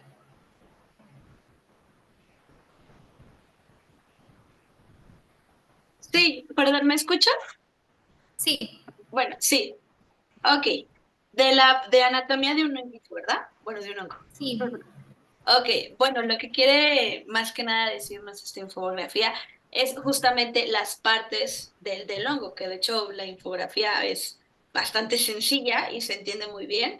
Nos presenta justo el pileo, que es la cabecita del hongo, como lo marcan, y de hecho nos dice casi de dónde a dónde abarca respecto a la imagen del hongo. También el estípite, que justamente también nos dice de dónde abarca, o sea, nada más nos marca y nos marca que no es toda la parte del tallo, bueno, se asemeja al tallo, sino nada más es la parte del medio. Nos dice el himenio, que es la parte inferior del pileo del hongo, también las escamas, el anillo del hongo y la volva. Entonces es una infografía bastante simple, pero muy, muy bien entendida. O sea, creo que tiene todos los elementos, no le hace falta nada y no tiene más que, o sea, no tiene muchas letras. Entonces creo que me parece una excelente infografía. Gracias, Frida. Ahora, aquí, ¿qué otra cosa podemos hacer al respecto al jugar con una infografía? Las infografías que hemos visto tienen párrafos tal cual escritos dentro del diseño. Pero en la tercera, ¿qué es lo que vemos? Es una infografía informativa, pero que se basa en solamente estos conceptos.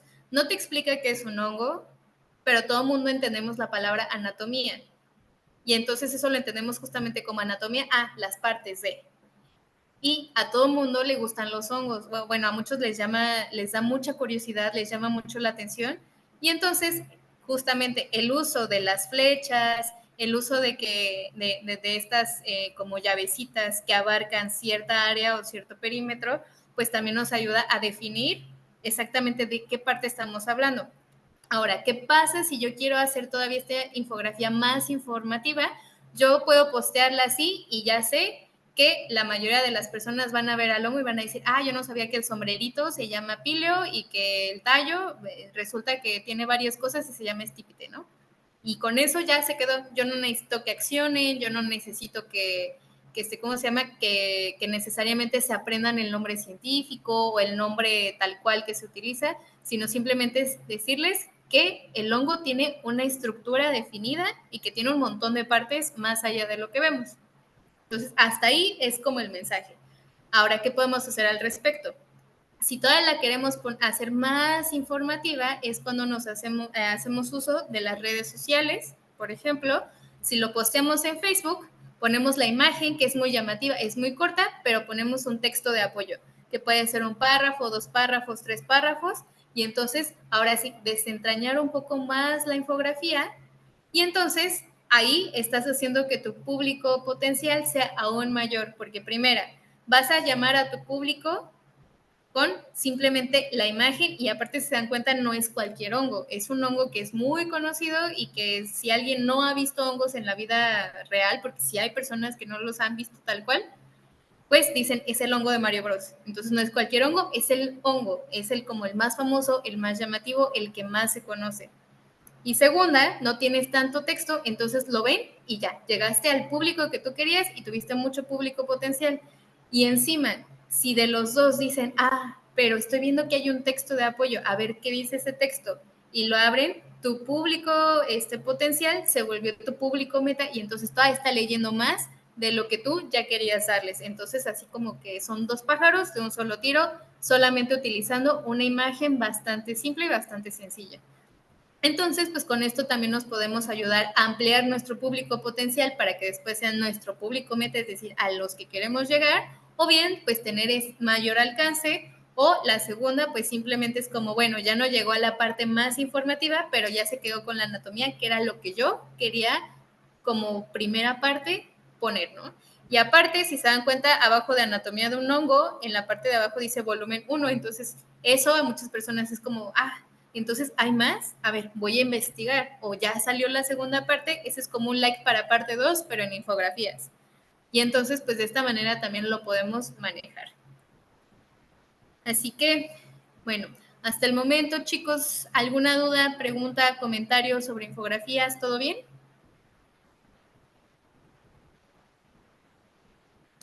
Ok, parece que todo bien. ¿Todo en orden? Pues parece que sí. ¿Sí? Ok, va. La que sigue, creo que ya esta era la última.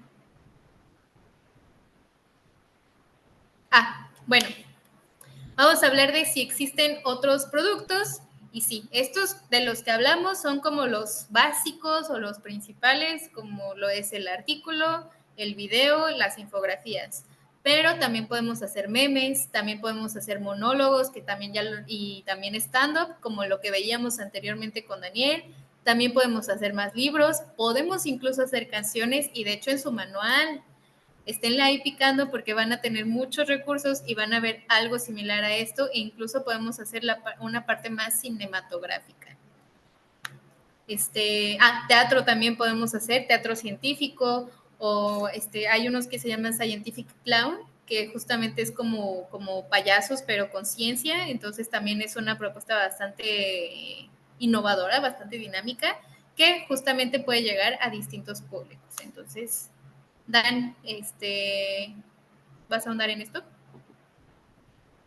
Justo nada más mencionar que el clown es es como una rama también de la comedia. Es un poco más enfocada precisamente a esta parte de de los payasos, como que se conocen de manera común. Y fíjense que aquí, bien interesante, en el CICESE hay un investigador que se llama Claudio, él es del Departamento de Física, que tiene un taller de teatro y clown y que justamente hace obras en donde pues aborda conceptos físicos, pero a través de esta rama de la comedia. Entonces, así como ya les hemos estado diciendo, ahora sí que la creatividad es una parte muy fundamental para hacer divulgación. Por eso no es tan sencillo hacerla, porque si bien requerimos creatividad también para hacer una investigación, para desarrollar alguna línea y abordar un tema, un problema o algo que queramos conocer a través del método científico, eh, esta creatividad pues suele encasillarse un poco. Y les digo, no es que esté en contra de esto, pero sí es una realidad que la academia a veces es muy cuadrada. Entonces, dentro de esto, en la parte de divulgación, tenemos que volver ahora sí que a los orígenes. Y es por eso que les hemos estado repitiendo durante todas las sesiones que pensemos en qué somos antes de científicos o científicas, porque obviamente es una parte importante de nuestro ser, nuestra carrera, pero también tenemos otras cosas alrededor,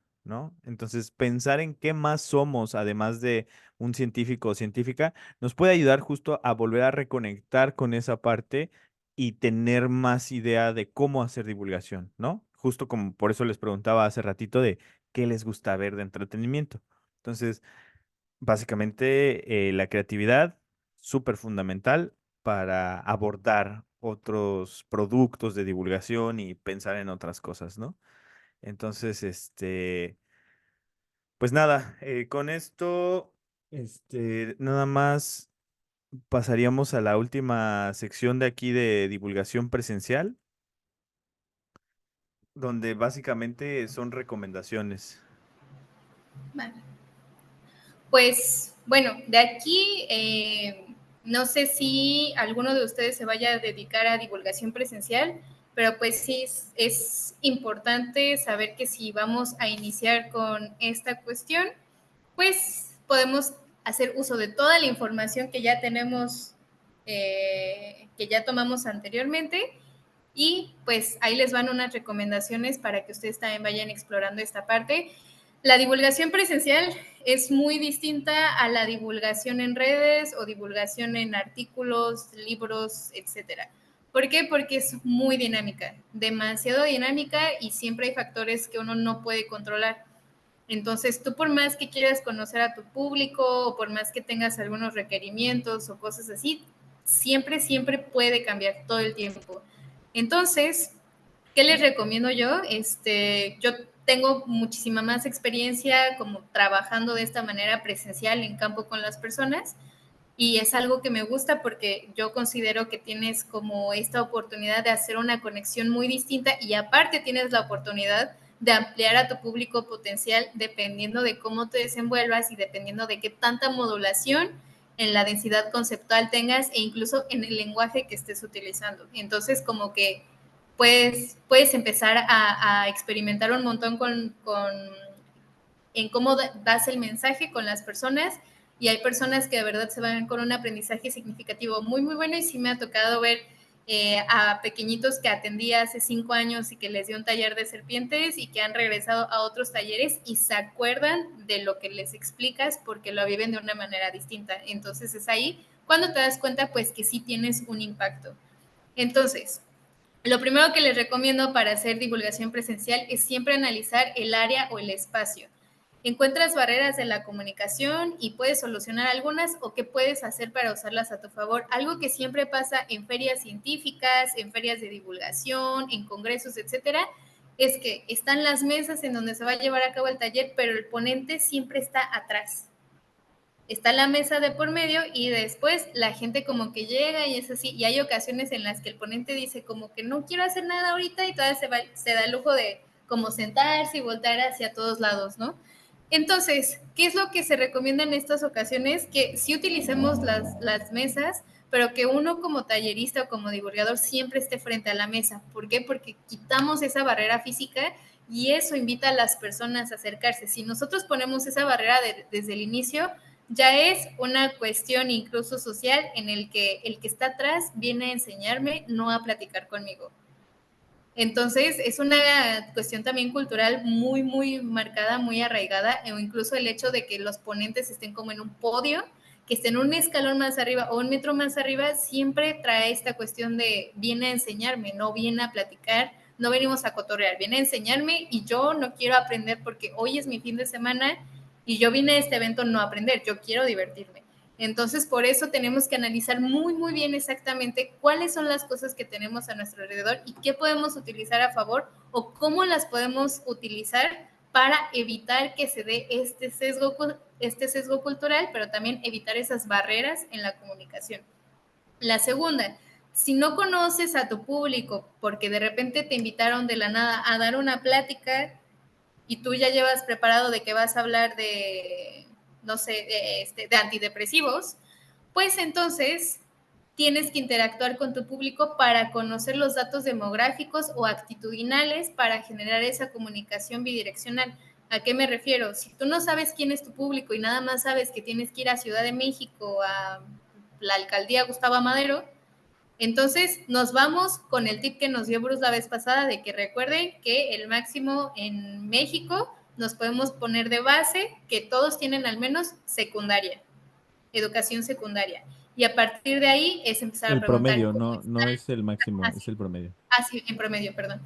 Entonces, desde ahí es preguntar cómo están, cómo se la están pasando, de dónde vienen. Tú puedes empezar a ver más o menos la edad de las personas y si hay más personas adolescentes que adultos, pues entonces trata de tirarle a que los adolescentes te entiendan, porque si ellos te entienden, los adultos también lo van a hacer.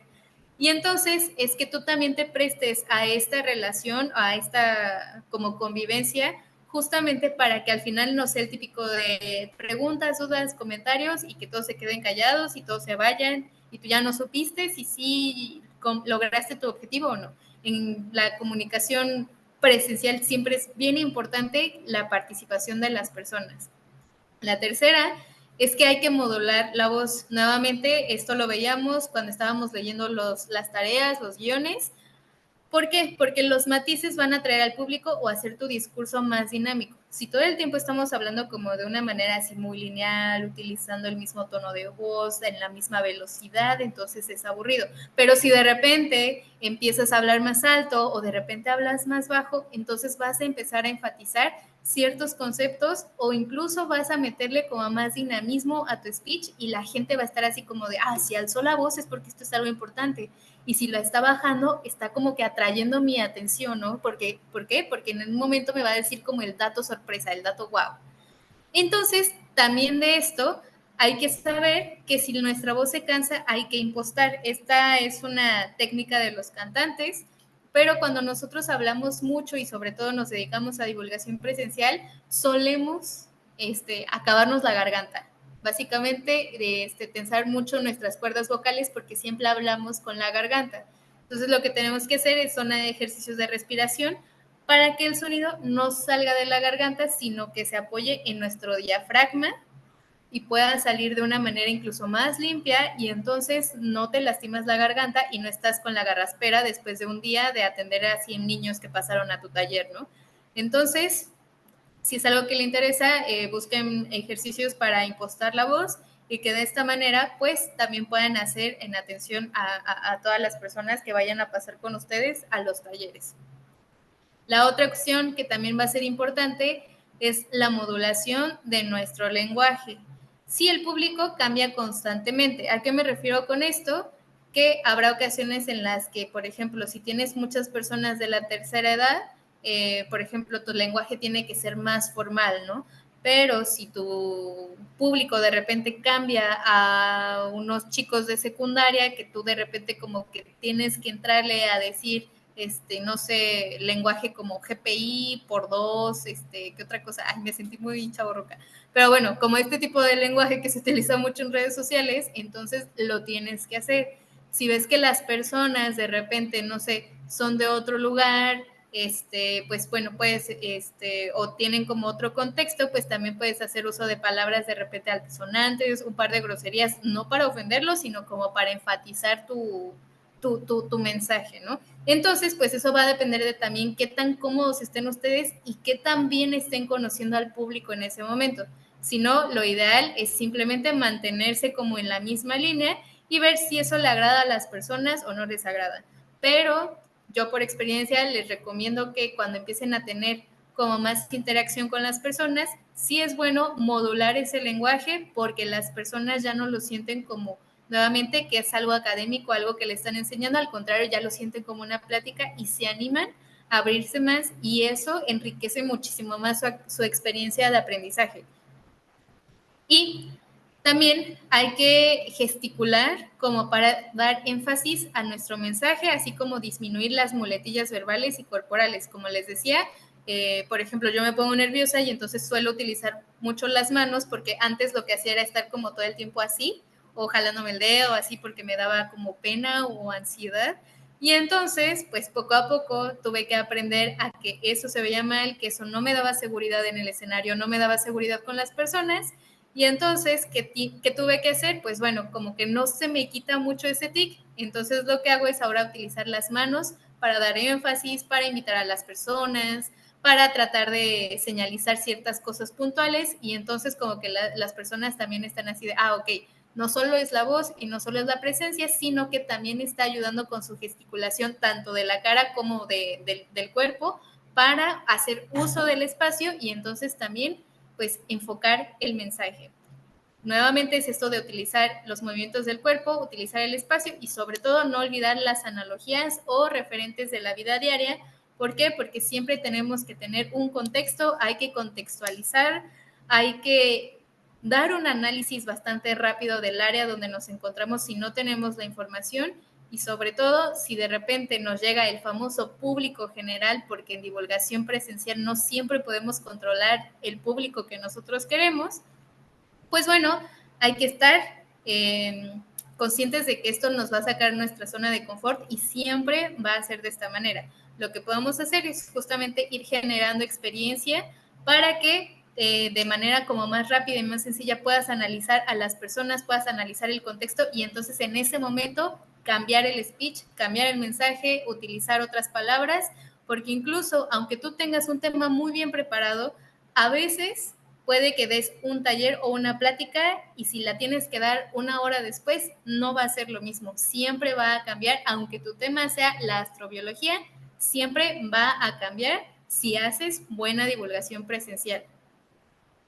Entonces, siempre va a ser distinto. Siempre, siempre, siempre, siempre. Ahora, no sé si Bruce o Dan quieran complementar algo en cuanto a la divulgación presencial. ¿No? ¿Todo bien? No, Ok. pues realmente creo que tú eres de los tres quien tiene más experiencia. Nada más, pues yo en las experiencias que he tenido, sí es importante también tener en cuenta que algo llamativo siempre ayuda, porque pues al ser, o sea, normalmente estos son en las ferias de ciencia o en los eventos que se hacen ya como periódicos con este tipo de presentaciones, talleres, etcétera, pues son ya lugares o espacios donde la gente sabe más o menos a lo que va. Entonces, muchas veces a lo que va es a jugar o a tener interacción, ¿no? Entonces, creo que también eso es bien, bien importante. Y pues nada, pensar que vamos a estar repite y repite, como ya dijiste, ¿no? Las cosas y tener relevos, ¿no? O sea, porque sí, muy padre el aventarte una divulgación presencial en un taller o en una feria de ciencia, pero por ejemplo, la Noche de las Ciencias que se hace acá cada año, pues dura todo el día, o sea, desde en la mañanita hasta en la noche. Entonces, si te avientas todo el día en eso, o sea, es casi imposible, ¿no? O sea, te acabas totalmente. Entonces, recomendable hacerlo en grupos, en equipos grandes y como decía Alma, esperar cualquier cosa. La primera vez que yo hice divulgación presencial fue en el 2013. Llevábamos un proyecto que se llama Conozcamos nuestro hogar, donde les platicábamos acerca de los seres vivos que podíamos encontrar alrededor de nuestra casa, ya sea en un ambiente rural o un ambiente urbano. Y estuvo muy gracioso, pero justo fue una cosa que no nos esperábamos. Que las personas que hablaron del grupo de plantas, de plantas en general que podías encontrarte, pues fue en un museo de ciencias. Entonces nos llegó gente desde investigadores hasta pequeñitos de kinder.